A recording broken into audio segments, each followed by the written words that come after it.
साडीत साडी पैठणीची।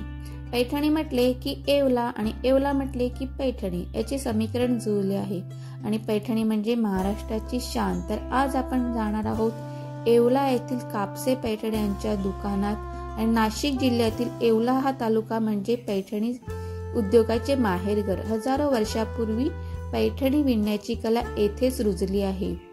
आणि तसेच पैठणी साडी ही कशी विणली जाते आणि ती कोणत्या व्यक्तींकडून ती बनविली जाते, कशी मॅन्युफॅक्चरिंग केली जाते ते आज आपण पाहणार आहोत। त्यासाठी हा व्हिडिओ तुम्ही पूर्ण पहा। तर आम्ही चालत येवल्याला। येवल्यामध्ये शिरताना तुम्हाला असे बॅनर पाहायला मिळतील साडींचे लावलेले, वेगवेगळ्या दुकानांचे साड्यांचे। तर आम्ही चाललेले आहेत कापसे पैठणी यांच्या दुकानामध्ये।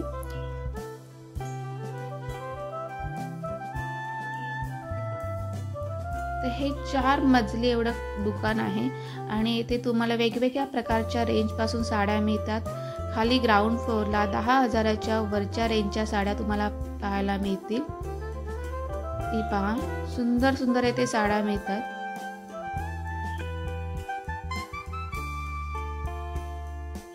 आणि वेगवेगळ्या प्रकारचे जे पैठणीचे प्रकार आहेत त्याच्यामधल्या आहेत साड्या इथे। रिअल पैठणी वगैरे पण भरपूर आहेत, तसेच सेमी पैठणी। ही बघा किती सुंदर अशी साडी आहे।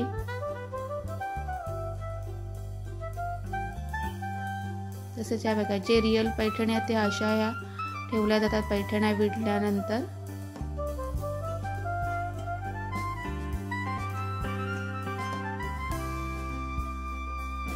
तुम्हाला हव्या त्या रेंज मध्ये आणि हव्या ते प्रकार तेथे साड्या मिळतात। खूप सुंदर सुंदर साड्या आहेत तेथे।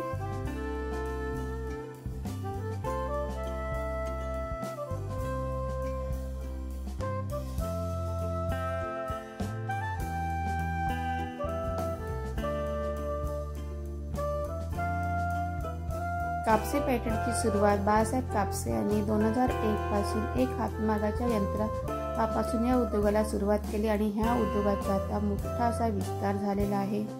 त्याचबरोबर त्यांनी कापसे फाउंडेशनची स्थापना केली आहे आणि त्याद्वारे ते गरजूंना मदत करत आहेत।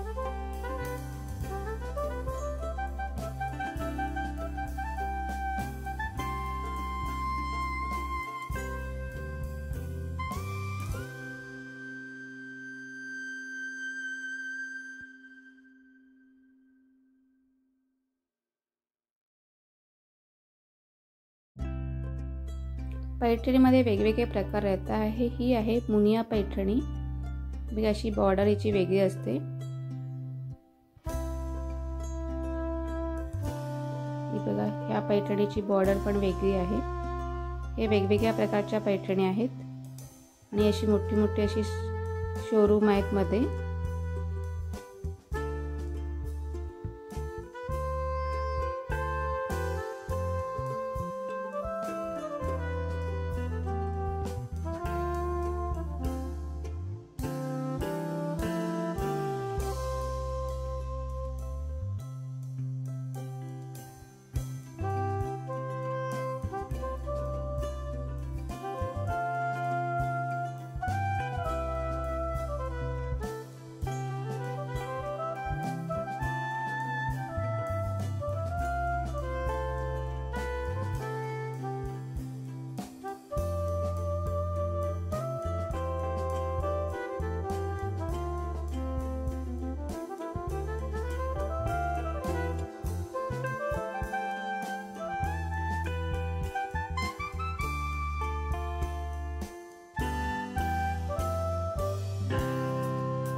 आणि एवढ्या साड्या बघता बघता नक्की कोणती साडी घ्यावी हेच प्रश्न पडला।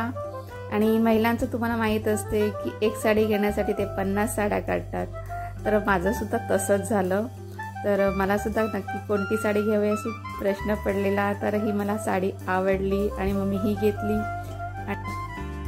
आणि मग मी अजून 2 साड्या घेतल्या 2 आईंसाठी।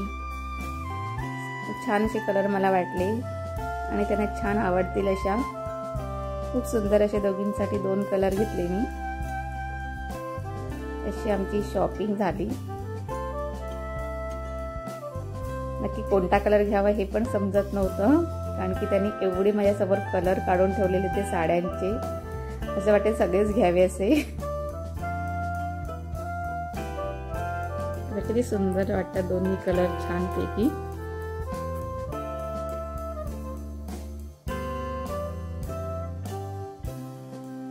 मी सर्व साड्या त्यांच्याकडून टाकून बघत होती की नक्की कोणते कोणते छान छान वाटतात ते. तर हे 2 कलर मला फार असे आवडले आणि ही 2 कलर घेतले. तसे हा कलर सुद्धा आवडला छानपैकी. बघा मस्त वाटतो. असं लग्नाकार्यामध्ये असे छान वाटतात कलर आणि फोटोही छान असे उठून येतात त्यामुळे.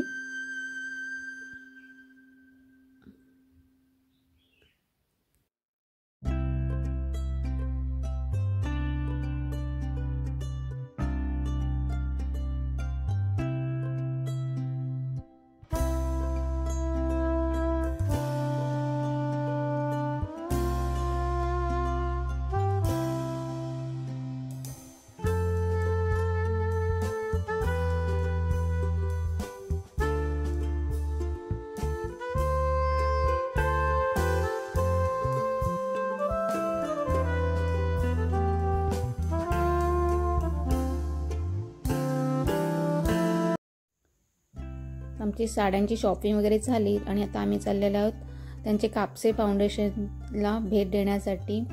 त्यापैकी ते फोटो वगैरे लावलेले आहेत की ते त्यांच्या फाउंडेशनद्वारे कोणते कोणते सामाजिक काम करतात, ते कार्य करतात.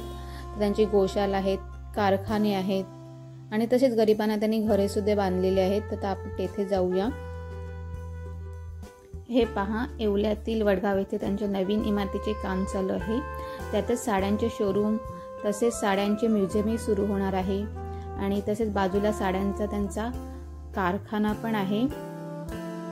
हा पहा, बाजूचा सुंदर असा शांत आणि स्वच्छ असा परिसर आणि ही आहे कारखान्याची इमारत आणि हा समोरचा परिसर कारखान्याचा. तर आता आपण त्यांच्या कारखान्यामध्ये जाऊया. या कारखान्यामध्ये बघा, जे आदिवासी शेतकरी, दिव्यांग आणि अपंग, बहिरे, मुके आहेत त्यांनाच इथे 3 ते 4 महिने मोफत असं प्रशिक्षण देऊन काम दिले जाते.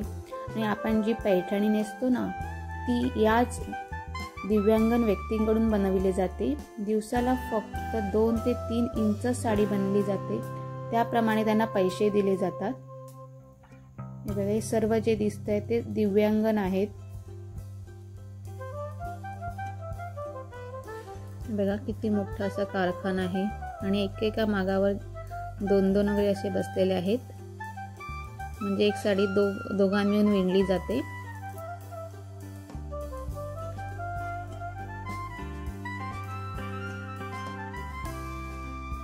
हे पहा कशा पद्धतीने साडी विणली जाते ती. त्यामध्ये वेगवेगळे असे धाग्याचे रील्स घ्यावे लागतात आणि मग त्यांनी कलरनी डिझाईन केली जाते.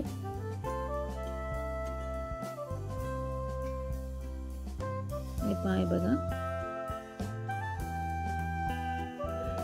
कापसे फाउंडेशन अशा व्यक्तींना रोजगार देऊन स्वावलंबी बनवतात जे दिव्यांगन आहेत ते, आणि त्यांना त्यांच्या पायावर उभे करतात. येथे रेशीम विणण्यापासून ते रेशीम त्याला कलर करणे आणि रील बनवणे, डिझाईन करणे, साडी विणणे सर्व कामे ह्या दिव्यांगन व्यक्तींकडूनच केली जातात आणि त्यांना स्वावलंबी बनवता येते. बघा ह्या पद्धतीने रेशीम विणलं जाते, धागे बनवले जात आहेत आणि सर्व हातमागावरच चालते. आणि या इथे कलरचे रील्स बनवले जातात. म्हणजे साडीवर वेगवेगळ्या कलरच्या ज्या साड्या आपण घेतो तसे त्या प्रकारे बघा. रोजगार मिळाला की माणूस एका ठिकाणी स्थिरावतो आणि संसाराच्या मार्गी लागतो. त्यासाठी हक्काचं छत हवं ही दूरदृष्टी ठेवत कापसे फाउंडेशन यांनी या मुलांना व त्यांच्या कुटुंबियासाठी 100 1 BHK असे फ्लॅट्स बांधलेले आहेत आणि ही सर्व कुटुंबे येथे मोफत राहतात. आणि एवढे मोठे समाजकार्य कापसे फाउंडेशनद्वारे केले जाते. जर तुम्ही नक्की येवल्याला गेले तर नक्की ह्या स्थानी भेट द्या, तुम्हाला नक्की आवडेल. बघा किती सुंदर असा परिसर आणि ही घरं आहेत त्यांना राहण्यासाठी. आणि ही आहे कंपनी साडी बनवतात ती. हा माझा व्हिडिओ तुम्हाला कसा वाटला ते नक्की कमेंटमध्ये सांगा.